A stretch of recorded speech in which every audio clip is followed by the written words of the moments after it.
எல்லாருக்கும் வணக்கம். நான் டாக்டர் கார்த்திகேயன்.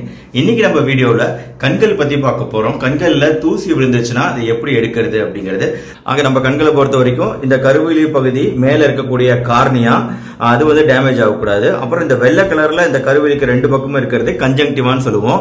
அதே மாதிரி நம்ம கண்களுக்குள்ளால இமைகளுக்குள்ளார இருக்கிறதும் கன்ஜங்டிவா தான். மேலிமை, கீழிமை, மேலிமை, இங்க உள்ள இருக்கிறதும் கன்ஜங்டிவா தான். ஆக தூசி அப்படிங்கிறது நம்ம கண்ணில் எங்க வேணா போய் உட்காந்துக்கலாம். ஆனா இதுல முக்கியமான ஒரு விஷயம் வந்து தூசி அப்படிங்கிறது ஒரு வெடிச்சு ஒரு பொருள் சிதறி அந்த சிதறலால உண்டாகக்கூடிய ஒரு தூசி நம்ம கண்ணில் படுத்துன்னு வைங்களேன், அதை வந்து நம்ம லைட்டா நம்ம சாதாரணமா எடுத்துக்க முடியாது. நான் இப்ப சொல்லக்கூடிய டெக்னிக் வச்சு அதை எடுக்க முடியாது. ஏன்னா நிறைய டைம் இப்படி வேகமா நம்ம கண்களை நோக்கி வரக்கூடிய தூசி எப்பவுமே என்ன பண்ணும்னா, இந்த கார்னியாங்கிறது ஒரு மெல்லிய இலை தானே, சல்லுன்னு இதை ஓட்ட போட்டு டக்குன்னு கண்ணுக்கு உள்ளார போயிடும்.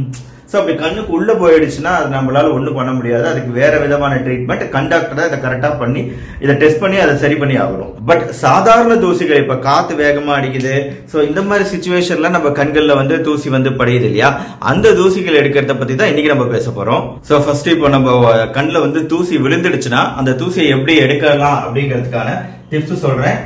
ஃபர்ஸ்ட் டிப் என்னன்னா, நம்மளுக்கு வந்து கண்ணுல வந்து தூசி பட்ட உடனே முதல் விஷயம் நம்ம என்ன பண்ணுவோம்னா, நம்ம கைகள் வேகமா போய் அந்த தூசியை வந்து தேக்க ஆரம்பிச்சிருவோம். சோ அதுக்கு முன்னாடி நம்ம பண்ண வேண்டிய முக்கியமான விஷயம், கண்டிப்பா அப்படி கண்கள்ல நம்ம தொட வேண்டிய தேவை இருந்துச்சுன்னா கண்டிப்பா நம்ம கைகளை வாஷ் பண்ணிடணும். கிளீன் பண்ணிட்டு அதுக்கப்புறம் தான் நம்ம கண்கள்ல நம்ம கையை வைக்கணும். ஏன்னா கைகள் ஃபுல்லா வந்து நல்ல ஒரு கிருமிகள் பாக்டீரியா இருக்கக்கூடிய இது நம்ம கைகள். அதனால நம்ம டக்குன்னு நம்ம கைகள் வச்சு இந்த அழுக்கு எடுக்கிறது அப்படின்லாம் பண்ணக்கூடாது. ஃபர்ஸ்ட் ஸ்டெப் எப்பவுமே கண்கள்ல ஒரு பிரச்சனை தூசின்னு வரும்போது நீங்க அதை ஹேண்டில் பண்றதா இருந்தா நீங்க கையை கழுவணும். இல்ல வேற யாராவது உங்களுக்கு ஹெல்ப் பண்ண போறாங்கன்னா அவங்க கண்டிப்பா கையை கழுவிட்டு தான் உங்க கண்களை தொடணும். அடுத்து ரெண்டாவது டிப் என்னன்னு கேட்டீங்கன்னா, நாம வந்து கண்கள்ல வந்து தூசி விழுந்த உடனே நம்ம தேய்க்க கூடாது. நாம கைகளை வச்சு தேய்க்கிறதுக்கு பதிலா நம்ம கண்ணில் பிளிங்க் பண்ணணும். கொஞ்சம் உறுத்தலா தான் இருக்கும், கஷ்டமா தான் இருக்கும். பட் இருந்தாலும் முடிஞ்ச அளவு வேகமா நம்ம கண்களை பிளிங்க் பண்ணிக்கிட்டே இருந்தோம்னா, இப்படி இமைச்சுக்கிட்டே இருந்தோம்னா, வேகமா இமைச்சுக்கிட்டு இருந்தோம்னா அப்ப என்ன ஆகும்னா, அந்த தூசி எங்க இருந்தாலும் அது அப்படியே கீழே தள்ளப்படும். எல்லாத்துக்கும் ஒரு விஷயம் சொல்றேன், இந்த இமைகள் கண்களோட அமைப்பே வந்து இயற்கையிலேயே வந்து எந்த ஒரு தூசு பட்டாலும் அது வந்து தள்ளி அதை வெளியே தள்ளுறதுக்கான ஒரு அமைப்பு இயற்கையாகவே நம்மளுக்கு படைக்கப்பட்டிருக்கு. அதனால நாம கையை வச்சு தள்ளுறதை விட நாம கண்களால வேகமா இமைக்கும் போது தானா அந்த தூசி வெளியே வரதுக்கான வாய்ப்புகள் இருக்கு. இது ரெண்டாவது பாயிண்ட். ஏன் தேய்க்க கூடாது அப்படின்னா, நான் ஏற்கனவே சொன்ன மாதிரி இந்த கார்னியால அந்த தூசி இருந்து நாம நல்லா தேய்ச்சிட்டோம்னா இந்த இடத்துல புண்ணு ஆயிடுச்சுன்னா அதுக்கப்புறம் நம்ம அதை ஆறும்போது கார்னியாவை டேமேஜ் பண்ணிடுச்சுன்னா பெரிய பிரச்சனை. அதனால நம்ம தேய்க்க கூடாது. அடுத்து மூணாவது டிப் என்னன்னா, இந்த தூசி எங்க இருக்கு அப்படிங்கறத நம்ம கண்டுபிடிச்சாகணும். சோ அந்த தூசி எங்க இருக்கலாம் அப்படிங்கறத கண்டுபிடிக்க இப்ப ஏற்கனவே உங்களுக்கு ஒரு ஹெல்ப் இருக்காங்க அப்படின்னா வந்து இந்த மாதிரி ஒரு லென்ஸ் இருந்துச்சுன்னா ரொம்ப இந்த மாதிரி சமயத்துல உபயோகமா இருக்கும். சாதாரணமா நம்ம கடைகள்ல கிடைக்கும். ஒரு 50 ரூபாய் இந்த லென்ஸை வாங்கி நம்ம யூஸ் பண்ணோம்னா இப்ப நம்ம கண்கள் வந்து நல்லா பெருசா தெரியும். சோ அப்போ வந்து எங்க இருக்கு அப்படிங்கறத நம்ம ஈஸியா நம்ம தூசி எங்க இருக்குங்கிறத பாத்திர முடியும். சோ அதனால லென்ஸ் வச்சிருந்தா அது வந்து மத்தவங்க யூஸ் பண்ணலாம் தூசி எங்க இருக்கு அப்படிங்கறத பார்க்க. பட் நீங்க மட்டும் தான் தனியா இருக்கிறீங்க அப்படின்னா டோன்ட் வரி, அப்பவும் வந்து நம்ம கவலைப்படக்கூடாது, பதட்டப்படக்கூடாது. பதட்டப்பட்டு ரொம்ப கண்களை தேய்ச்சிக்கிட்டு அப்படி ஆகும்போது கடகடன்னு நிறைய தண்ணி வர ஆரம்பிச்சிடும் கண்ணுல இருந்து. அதுக்கப்புறம் நீங்களா வந்து எங்க டஸ்ட் இருக்குன்னு பாக்குறது உங்களுக்கு ரொம்ப சிரமமா இருக்கும். அதனால ஃபர்ஸ்ட் பதட்டப்படவே கூடாது, டென்ஷன் ஆகக்கூடாது. கான்டாக்ட் லென்ஸ் போட்டவங்களா இருந்தா அந்த பதட்டத்துல கான்டாக்ட் லென்ஸ்ல கீழே விழுந்துரும். அதுக்கப்புறம் எங்க இருக்குன்னே கண்டுபிடிக்க முடியாது தூசு. சோ அதனால நாம வந்து ரிலாக்ஸ் ஆகணும். ஃபர்ஸ்ட் பதட்டப்படாம பொறுமையா நிதானமா இந்த ஃபர்ஸ்ட் 2 ஸ்டெப் முடிஞ்ச அப்புறம் உட்காந்துக்கிட்டு இந்த மாதிரி ஒரு குட்டி மிரர், இந்த மாதிரி குட்டி ஹேண்ட் ஹெல்ட் மிரர்னு சொல்லக்கூடிய மிரர் வச்சுக்கிட்டு பொறுமையா நம்ம ஃபர்ஸ்ட் நம்ம கண்கள்ல எங்க தூசி இருக்குன்னு பார்க்கணும். சோ இந்த மாதிரி கண்ணாடி வச்சு பார்க்கும்போது ஃபர்ஸ்ட் வந்து நம்ம கண்கள்ல வந்து எல்லா சைடும் வந்து நம்ம கண்களை சுத்தி பார்க்கணும். நம்ம கண்களை வந்து இப்ப இடது பக்கம் பார்க்கிறோம், அப்புறம் வலது பக்கம் பார்க்கிறோம், அப்புறம் கீழே பார்க்கிறோம், மேல பார்க்கிறோம் அப்படின்னு கரெக்டா இடது வலது எல்லா சைடும் வந்து இந்த வெள்ளையா இருக்கக்கூடிய கன்ஜங்டிவா அப்படிங்கிற பகுதியில இருக்காங்கிறத ஃபர்ஸ்ட் பார்க்கணும் கண்ணாடியில. சோ அப்படி வந்து முன்பக்கமா தெரியல அப்படின்னா வந்து அடுத்து இமைகள்ல தான் அந்த தூசி இருக்கிறதுக்கான வாய்ப்புகள் அதிகம். அதனால அப்படி உங்களால முன்னாடி பார்க்க முடியலன்னா இமையை தூக்கி இமைக்குள்ளார இருக்கா அப்படிங்கறத பாருங்க. ரெண்டாவது, அங்கேயும் இல்லைன்னா கண்டிப்பா வந்து அது கீழ் இமையில தான் இருக்கணும். சோ கீழ் இமையை நவுத்தி அங்க இருக்கா அப்படிங்கறத பாருங்க. சோ இந்த மாதிரி ஸ்டெப்ல ஃபாலோ பண்ணீங்கன்னா கண்டிப்பா தூசியை கண்டுபிடிச்சிடலாம்.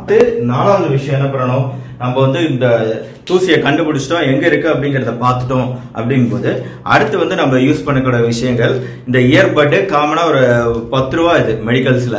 சோ இந்த இயர்பட்டை வந்து கண்டிப்பா இயருக்கு யூஸ் பண்ணக்கூடாது.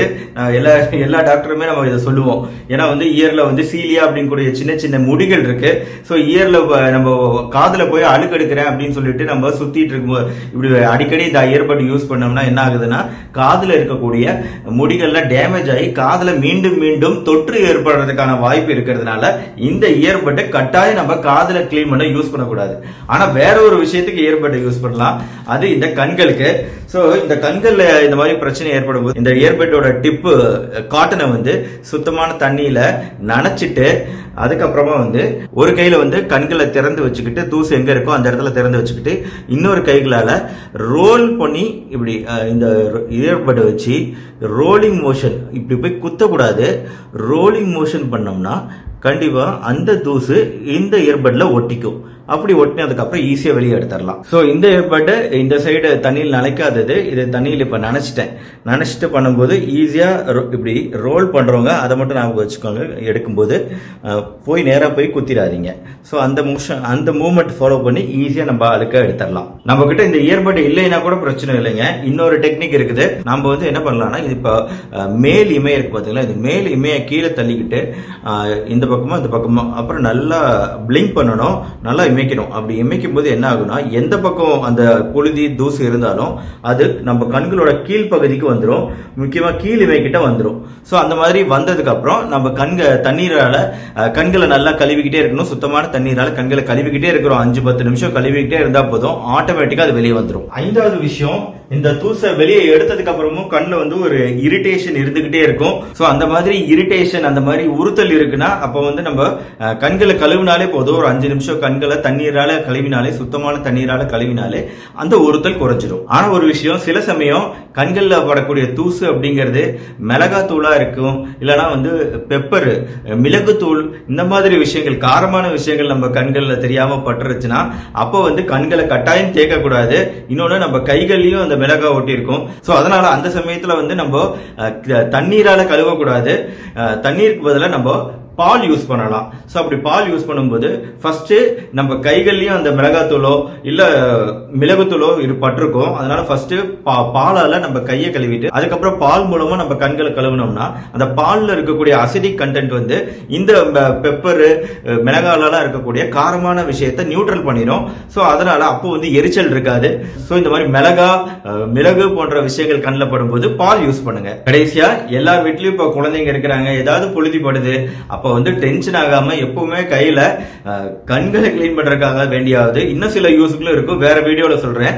இந்த இயர்பட்ஸ் இந்த மாதிரி ஒரு 50 ரூபா தான் இந்த லென்ஸ் இதெல்லாம் வாங்கி வீட்டுல எப்பவுமே வச்சுக்கோங்க, அவசரத்துக்கு உதவும். சோ கண்கள் குறித்த இந்த வீடியோ உங்களுக்கு உபயோகமா இருந்துச்சுன்னா லைக் பண்ணுங்க. இதே மாதிரி நிறைய உபயோகமான தகவல் நம்ம சேனல்ல அடிக்கடி போட்டுக்கிட்டு இருக்கிறேன்.